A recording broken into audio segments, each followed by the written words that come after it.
Radio Auto, essai croisé.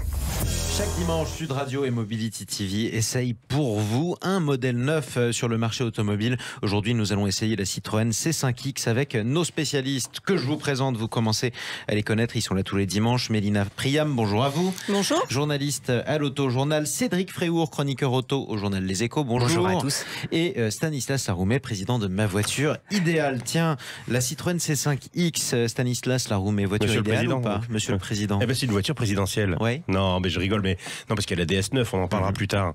Mais moi, j'ai adoré. J'ai adoré déjà pour plusieurs raisons. Alors le style, on aime, on n'aime pas, mais je trouve qu'il y a un parti pris stylistique qui est assez remarquable, en tout cas. Décrivez-le-moi. C'est une grosse berline matinée de SUV un peu break. Bref, c'est bizarre. C'est très bizarre. Ça vous plaît. Mais le ça bizarre me plaît, vous plaît. ça me plaît parce que c'est bizarre et je suis content que ce soit français. Alors attention, français mais fabriqué en Chine. Alors on va dire oh là là, une voiture française fabriquée en Chine. Quand c'est une Tesla, ça dérange personne. Quand c'est une Volvo, ça dérange personne. Mais alors une française, ça dérange tout le monde. Moi, ça me dérange pas puisque la voiture, je l'ai adorée. Je trouve qu'à l'heure actuelle, dans son segment, si on peut considérer que son segment c'est celui des grandes berlines, c'est probablement la plus confortable du lot. Alors moi j'ai essayé la version de base, je suis un petit président donc j'ai acheté la petite version 130 chevaux essence. D'ailleurs, 3 cylindres. 3 cylindres. C'est un tout petit moteur. Qu'en essence ou en hybride rechargeable, il n'y a pas de diesel. Et on pourrait presque regretter qu'il n'y ait pas de diesel parce que c'est une vraie voiture de voyage pour les voyages au long cours. Mais comme elle est fabriquée en Chine et que son avenir est peut-être plus en Asie que chez nous, eh bien, ils ont tout simplement décidé de ne pas mettre de diesel. Ça coûte très cher de développer un diesel. Donc, c'est grand, c'est très confortable. Il y a un grand coffre. Je trouve que ça tient très bien la route, même si ça prend du roulis. Mais on a un agrément de conduite typiquement Citroën. Mélina va me contredire, je le sais. Mais non, moi, j'ai beaucoup aimé cette voiture. Qu'est-ce que vous entendez par un agrément de conduite typiquement Citroën? Vous flottez? Alors, on flotte, oui. La voiture prend un peu de roulis par rapport à... Si on la compare à une 508, par exemple, chez Peugeot, la voiture va être moins dynamique, mais la tenue de route est vraiment sans problème. Moi, ça freine très fort. Alors oui, ça tangue un peu dans les virages, ça plonge un peu au freinage, etc. Mais c'est une Citroën. C'est la fameuse voiture à l'intérieur de laquelle les enfants étaient malades quand ils étaient conduits par leurs grands-parents sur les routes de Corrèze. C'est une histoire vraie, ce que je vous raconte. Sur les routes aussi de Lorraine. Je pourrais vous le raconter une autre fois. Alors du coup, est-ce que vous avez apprécié cet agrément de conduite, Mélina Priam? Un petit peu moins que Stanislas, j'avoue. Et alors c'est rarissime d'ailleurs dans ce sens-là. Expliquez-nous pourquoi. Non, mais vous disiez qu'une Citroën, vous étiez malade sur les routes de Lorraine quand vous étiez petit. Moi, j'ai réussi à me donner mal au cœur toute seule au volant. En conduisant. Il faut prendre du Mercalm avant. Ça n'existe pas. Enfin, c'est la chose qu'on explique à tous les enfants qui sont malades à l'arrière de la voiture. C'est t'inquiète pas, quand tu conduiras, t'auras plus mal au ventre, mal au cœur. Comment vous avez fait? Elle roule trop vite. Tu roules trop vite. Je ne sais pas, mais non, c'est une voiture qui est extrêmement agréable, qui est très très confortable, mais qui effectivement prend un peu de mouvement de caisse. Moi, je l'ai essayé en version e-Tense avec les suspensions pilotées et je trouve que ça prend trop de mouvement. Voilà, donc du coup, vous aviez l'impression d'être sur une balançoire. J'avais l'impression d'être sur un bateau. Enfin voilà, non, mais je plaisante, mais voilà, il faut aimer le confort vraiment très moelleux, qui est la marque de fabrique de toute façon de Citroën. Depuis toujours, depuis les suspensions hydrauliques aujourd'hui disparues. Exactement, et en ça, c'est une voiture qui fait remarquablement bien son travail. Et après, moi, je suis comme Stanislas, je salue l'audace de Citroën d'avoir fait une voiture différente, d'avoir fait une berline, d'avoir essayé puisque les berlines ne sont plus à la mode, de lui donner un style un peu hybride, un peu atypique, effectivement, entre break, SUV, mais de pas aller vers un SUV classique comme tout le monde et d'abandonner la berline familiale. Et pourtant, je sens Cédric Fréhour, pour une fois, plus sceptique que les deux autres. Comment se fait-ce? Je vais faire la balance entre les deux. Non, le confort, évidemment, elle tient toute sa promesse, c'est 100% Citroën et au fauteuil près. C'est moelleux comme dans une CX. Donc on est très bien dedans. C'est super bien, c'est Conforama. Voilà. Absolument. Écoutez, voilà, ce sera dit. Donc vous avez l'impression d'être dans votre salon. On est dans son salon et on l'a dit, moi, la conduite et tout ça, on a envie de tracer la route. Elle a malgré tout, effectivement, soigné son style. L'extérieur, notamment avec des feux à LED qu'on peut dessiner, surdessiner. Il y a un côté presque japonais, on dirait un masque japonais. Enfin, il y a des choses qui sont pour le coup pas Citroën, mais qui attirent le regard. Et à l'intérieur, il y a plein d'idées. Il y a une sorte de surimpression comme ça qui ressemble à du bois. Il y a des couleurs bleues. Alors on va dire, mais Cédric, il aime que les couleurs et tout ça. Mais le bleu dans les voitures, normalement, c'est peut-être pour ça que tu as eu un peu mal au cœur, mais c'est assez original. Effectivement, c'est pas commun. Pourtant, j'aime bien le bleu. Hein. C'est vrai. Non, c'est des couleurs, on n'a pas l'habitude. Vous êtes séduit par le style. Je croyais sceptique, pas du tout. Ouais, non, c'est un bel effort. Là où je suis plus sceptique, c'est qu'effectivement, cette voiture, elle arrive peut-être, hélas, trop tard. Pourquoi ? On est dans un monde où on adore que les SUV. C'est une grande berline. On a l'habitude de dire que les Français ne vendent qu'en France. Je surexagère pour... voilà. Et être une berline à cette période de l'époque, c'est pas ce qu'il y a sans doute de mieux. Je nuancerais, c'est vrai que les berlines ne sont pas à la mode en Europe. Oui. Mais le marché chinois, pour lequel elle a été aussi conçue, pensée, puisqu'elle est fabriquée en Chine, les Chinois achètent encore beaucoup de berlines. Ils sont très berlines statutaires, avec... ce qu'on appelait les voitures de maître dans le temps, par exemple. Tout à fait. Les Allemands font d'ailleurs pour eux des Audi A4 ou A6 limousines rallongées parce qu'ils veulent de la place. Donc là-dessus, la C5X, elle est très bien placée. Et d'ailleurs, dans les astuces à bord, il y a sur la version haut de gamme un petit bouton accessible pour le passager arrière pour pouvoir avancer le siège avant droit pour dans le cas où il se ferait conduire par un chauffeur. Oui, effectivement. Donc c'est quand même c'est une voiture pour chauffeur, par exemple, ou ça pourrait être une voiture de ministre. Tout à fait, une voiture présidentielle, c'est une Citroën. Est-ce que le tarif est présidentiel, Monsieur le Président Stanislas? Oui, alors, elle est pas chère. Non, elle est pas chère. Et puis 32 900 € en tarif de base pour une voiture de 4,81 m. Oui, c'est 4,81 m. Ça fait pas cher le centimètre. Non, ça fait pas cher le centimètre. On pourrait la comparer. Oui, non, mais c'est une grosse voiture, mais c'est une grosse voiture avec beaucoup de place. On l'a tous dit. Moi, j'ai trouvé ça super. En plus, à bord, vous avez quand même, pour faire plaisir à Cédric, un vrai écran moderne qui marche très bien. Et quand on monte dans une ancienne production Stellantis, une 508, pourquoi pas, on se dit mais qu'est-ce qui se passe? J'ai dû m'endormir pendant 10 ans. Là, enfin, c'est à jour, c'est à l'heure. Les caméras retransmettent des images impeccables et tout. Non, c'est vraiment très bien. Vraiment, j'ai adoré cette voiture. Dernier mot peut-être, Cédric Fréour, qui je suis, si je dois. Ouais, bien construite aussi. Oui, alors elle est très bien construite. Ah ouais, c'est super. L'intérieur est bien fini, même si effectivement on sent qu'il n'avait pas totalement le budget pour aller chercher le premium, mais comme elle est bien dessinée, c'est bien assemblé, on n'est pas volé. Et moi je lui prédis une belle carrière en fait chez les taxis, chez les VTC. Non mais il n'y a pas de diesel. Oui, mais en PHEV. En PHEV. En PHEV, comme elle a le bon moteur. Par PHEV, Plug-in Hybrid Electric Vehicle. Hybride rechargeable, c'est la seule motorisation qu'il faut prendre. Si on veut circuler longtemps avec elle. Donc c'est une voiture peut-être de taxi, tout simplement.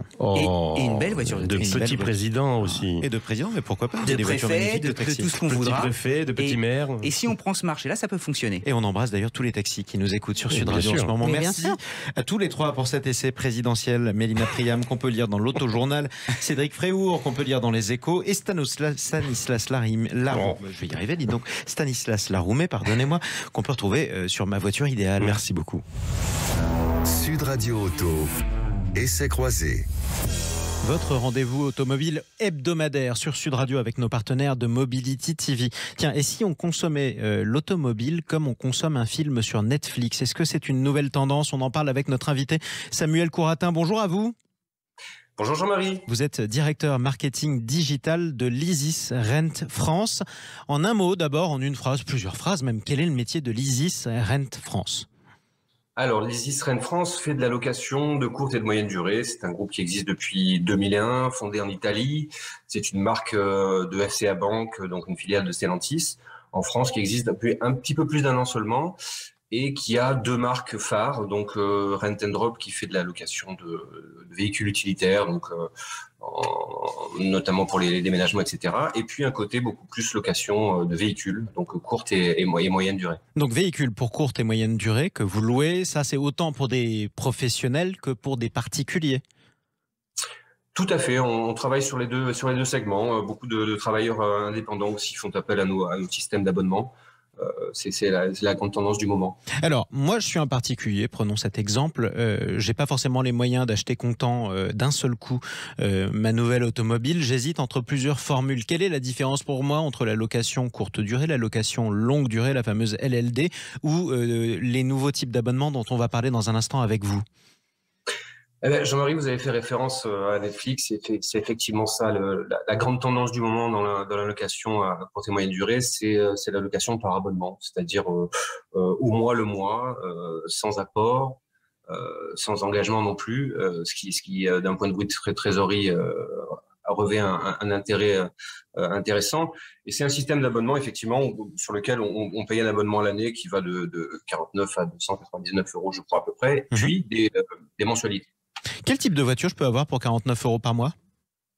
Non, pas 49 € par mois. 49 € par mois, c'est pour l'abonnement. Ça, c'est l'abonnement. Voilà, ça me paraissait bas. Très bien. Donc, du coup, quel type de voiture je peux me procurer avec ce type d'offre? Avec ce type d'offre, vous avez les premiers prix sont à 299 € par mois à peu près. Ça va jusqu'à 500, 600 € suivant les catégories de véhicules. Chez nous, il y a beaucoup d'électriques ou d'hybrides. 64% de notre flotte est composée avec ce type de véhicule. Mais ça va de effectivement la Fiat 500 électrique à un Compass hybride, etc. Ce genre de véhicule-là. Et puis, bien entendu, certains véhicules thermiques aussi. Alors, qu'est-ce que ça change par rapport à une location longue durée, par exemple, cet abonnement? La flexibilité surtout. Par les temps qui courent, on va dire qu'on peut très bien avoir un besoin sur un job en CDD pendant 3 mois, de se déplacer, d'aller au boulot, d'avoir la nécessité d'avoir un véhicule au quotidien. Et puis au bout de 3 mois, on n'en a plus vraiment besoin. Et donc là, comme c'est du mois par mois, il suffit 5 jours avant la fin du mois de dire j'en ai plus besoin et on le rend. C'est aussi simple que ça. Je veux arrêter cet abonnement, c'est quoi mon préavis? 5 jours. 5 jours, oui, donc c'est extrêmement souple. C'est extrêmement souple. Et puis, ça répond aussi à une autre demande qu'on peut avoir, qui est d'avoir un besoin d'un véhicule différent d'un mois sur l'autre, notamment pour les vacances. Par exemple, oui, je suis une personne âgée, je récupère mes petits-enfants pendant la durée des vacances, et là, pour le coup, ma Twingo ne suffit plus. Donc, je demande, par exemple, un modèle, un monospace ou un gros SUV, c'est ça? C'est possible. On joue d'un petit billet, on change de voiture d'un mois sur l'autre. Il faut s'entendre avec son Leasys Mobility Store le plus proche. On a un maillage assez important de 150 agences, donc il y aura toujours, je sais pas, 30-40 km maximum, on va dire, une agence qui sera prête à vous écouter et donc à vous faire migrer sur un autre véhicule, le cas échéant, et selon disponibilité. Alors, une question que je vais vous poser, que vous allez peut-être trouver un petit peu vieux jeu, c'est toujours un peu sentimental, sa voiture. Là, je ne la loue plus, j'en suis pas forcément propriétaire, j'y suis abonné. Est-ce que c'est encore ma voiture ou pas vraiment? C'est votre voiture pendant le moment où vous l'avez. Donc, effectivement, c'est une consommation d'usage plutôt que de propriété. La propriété, on s'aperçoit que ça correspond aux besoins de certaines personnes, mais pas de toutes. Le plaisir aussi, et je le vis moi-même en ce moment, de changer de véhicule assez régulièrement et d'avoir à tout moment un véhicule neuf, quel qu'il soit, c'est assez intéressant. Est-ce que c'est une évolution de la société? On est en train de devenir des conducteurs volages en quelque sorte, c'est-à-dire que c'est fini le mariage à vie ou alors le CDI à vie ou la voiture à vie finalement. On change au jour le jour selon le besoin et selon l'envie. Effectivement. On a des besoins qui sont différents. On a aussi moins le temps de s'occuper de certaines choses, la révision, faire le contrôle technique, etc. Voilà. C'est des choses qu'on donne volontiers à un prestataire comme nous, de manière à véritablement se gagner du temps et d'énergie, à ne pas dépenser sur ces choses-là. Alors évidemment, c'est un service en plus. Vous vous occupez de toutes les corvées administratives, si j'ai bien compris, d'une bonne partie en tout cas. Service en plus dit coût en plus. Ça, c'est normal. Est-ce que c'est plus cher qu'une location ou pas? Je pense pas que c'est plus cher qu'une location. Alors, c'est beaucoup moins cher qu'une location de courte durée, bien entendu. Évidemment. Ça, c'est une évidence. Effectivement, il y a des prix plus attractifs sur des produits de type LLD, pour lesquels il faut déjà mettre un vrai capital. Voilà, dès le début. Ça c'est logique. Vous louez pour des années et des années. C'est tout à fait logique que ce soit moins cher, puisque vous vous engagez sur une très longue durée. Tout à fait. Voilà. Mais ça reste relativement accessible. C'est ça. relativement accessible en tout cas, et ça vous permet surtout d'avoir beaucoup moins de contraintes. C'est quoi les contraintes d'ailleurs quand je me présente par exemple chez Easy Rent France? Je veux souscrire un abonnement. Est-ce que je dois prouver mes revenus par exemple? Est-ce que je dois apporter une garantie? Ça se passe comment?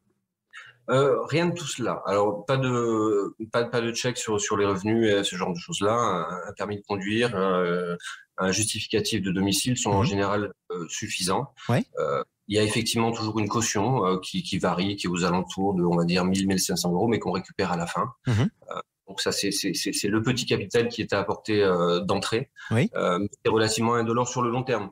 Donc effectivement, il y a aussi la possibilité de souscrire à ce type d'offre complètement en ligne. On peut faire du full digital, c'est aussi une possibilité. Et ça, on s'aperçoit que les gens préfèrent quand même nous passer un petit coup de fil, valider pas mal de choses avec nous. Ils ont peut-être besoin aussi, on a encore besoin, on s'engage pour une voiture, savoir à qui on a affaire, ce qui est normal aussi, poser des questions, se renseigner.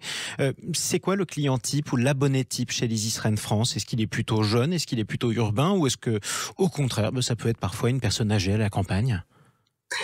C'est la grande foire. Je regardais la grande encore foire. Un petit peu nos... C'est-à-dire qu'on a vraiment des gens de tous les horizons. Et on s'aperçoit, je regardais les leads qui tombent régulièrement de gens qui demandent à être appelés chez nous, et effectivement, ça vient de beaucoup d'endroits, de villages, de villes, etc. Donc, il n'y a pas vraiment de tendance à ce niveau-là. Nous faisons aussi du marketing de manière nationale, que ce soit sur les réseaux sociaux, etc. Donc, c'est vrai qu'on attire des gens qui viennent de partout, de la Corse à la Picardie. Et il y a pas mal de gens qui sont aussi des auto-entrepreneurs, qui sont des petits artisans qui s'enregistrent sous le nom de leur entreprise, etc. Mais vraiment un mix très très riche en fait de gens. Je pense que c'est ceux qui réalisent que ça correspond à leurs besoins, à leurs demandes. Oui, et en tout cas, leur demande du moment. Autre question, elle est importante. Est-ce que ce sont des gens qui utilisent à 100% de leur temps ce type d'offre, par exemple, ou est-ce que c'est pour une voiture d'appoint, ou alors est-ce que c'est pour se procurer une voiture alors que le reste de l'année, on n'en a pas besoin? On n'a pas forcément cette visibilité-là. Il va falloir qu'on fasse des enquêtes un petit peu. C'est un produit relativement neuf chez nous. Hein. C'est vrai que les pratiques vont évoluer. Les pratiques vont évoluer. On va fêter les 1 an à peu près de nos premiers, des premières personnes qui ont pris ces CarCloud, donc ces abonnements chez nous. On en a déjà 1000, donc en l'espace d'1 an, ça fait vraiment. Et on s'aperçoit que les gens gardent les véhicules assez longtemps. Donc c'est qu'ils sont assez satisfaits du deal. Donc on a, je crois qu'à 80-90% des gens qui étaient là au tout début qui sont encore chez nous. Et la plupart du temps avec le même véhicule. Donc nous, c'est les véhicules qu'on garde majoritairement 2 ans. Ce qui est une belle durée en tout cas. Et ça, c'est important. Et comme quoi l'essayer, c'est l'adopter. Merci beaucoup pour votre éclairage, Samuel Couratin. Directeur marketing digital de l'Easy Rent France. Vous voyez, vous nous écoutez sur Sud Radio. Eh bien, on n'utilise plus sa voiture de la même manière qu'avant. En tout cas, les pratiques sont en train de changer. Merci à vous pour votre prise de parole.